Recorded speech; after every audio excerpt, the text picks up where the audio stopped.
Salam uşaqlar. Bu dəfə paralleloqramdan bir dənə isbat eləyəcəyik və video çox qısa olacaq. Şərtdə deyir ki, bu şəkildə bir paralleloqram çəkilmişdir. Bu şəkildə bir paralleloqram çəkilib. Paralleloqramın sağ tərəfi uzanıb və sol aşağı tərəfdən də o uzantı ilə kəsişən bir xətt çəkilib. Digər diaqonalda çəkilib və burada A, B və C parçaları ayrılıbsa, isbat etməliyik ki, A kvadrat bərabərdir B vurulsun B üstəgəl C. Burada paralleloqramın aşağı tərəfini M adlandıraq. Bu hissəni N adlandırsaq, sol hissəsi isə M çıxılsın N olmalıdır. Çünki paralleloqramın bu tərəfi ümumi M olacaq. Bu hissədə N isə, bu hissədə M çıxılsın N olacaq. İndi ilk öncə fikir verib bu hissəyə. Bu üçbucaqla bu üçbucaq oxşardır. Niyə? Çarpaz bucaqlar artıq əvvəlki videolardan bilirik. Çarpaz bucaqlar, burada da çarpaz bucaqlar var. Bunlar bərabər, qarşılıqlı bucaqlar da bərabər falan filan. Bunlar, bu iki üçbucaq oxşar olur. Oxşarlığın qaydasına görə M çıxılsın N-i biz əgər bölsək M-ə bərabər olmalıdır B bölünsün A-ya. Və bu bərabərliyi bir kənarda yaddaşda saxlayaq qalsın.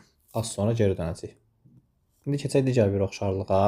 Digər bir oxşarlıqsa bu üçbucaq ilə, bax təkrar edirəm, bu üçbucaq ilə bu üçbucaq arasındakı oxşarlıq. Yəni bunun ilə bunun arasındakı oxşarlığa.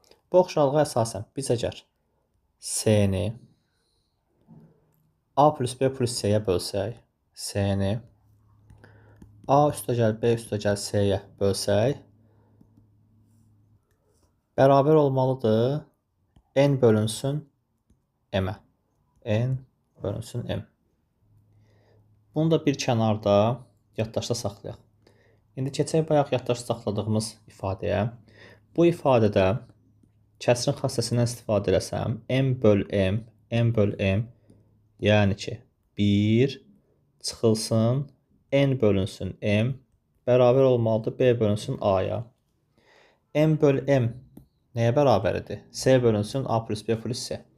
O zaman 1 çıxılsın, N böl M-in əvəzinə yazıram ki, C bölünsün A üstəgəl B üstəgəl C. Bərabərdir B böl A-ya. Ortaq məxrəc nəyi taparıq?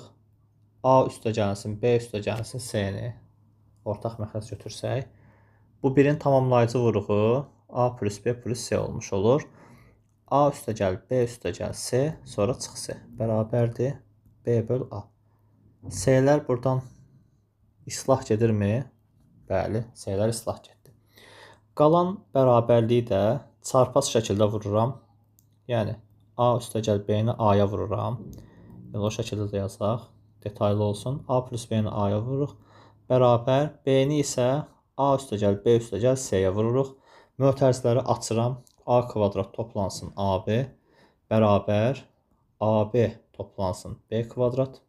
Toplansın BC. AB-lər də bərabərliyin hər tərəfindən silinsə, nə qalmış olur? A kvadrat bərabər olur B kvadrat toplansın BC və buradan da nəticə olaraq bunu alırıq ki, kənarda belə yazaq. Nəticə olaraq bunu alırıq ki, A kvadrat bərabər oldu. B-ni ortaq çıxart. B vurulsun. B üstəgəlinsin C. Və məsələmiz isbat olunmuş oldu. Bu dəfə video biraz qısa oldu. Amma çox önəmli olduğunu düşündüyüm yalnızca bir məsələni isbat etdim. Ümid edirəm ki, faydalı olmuşdur.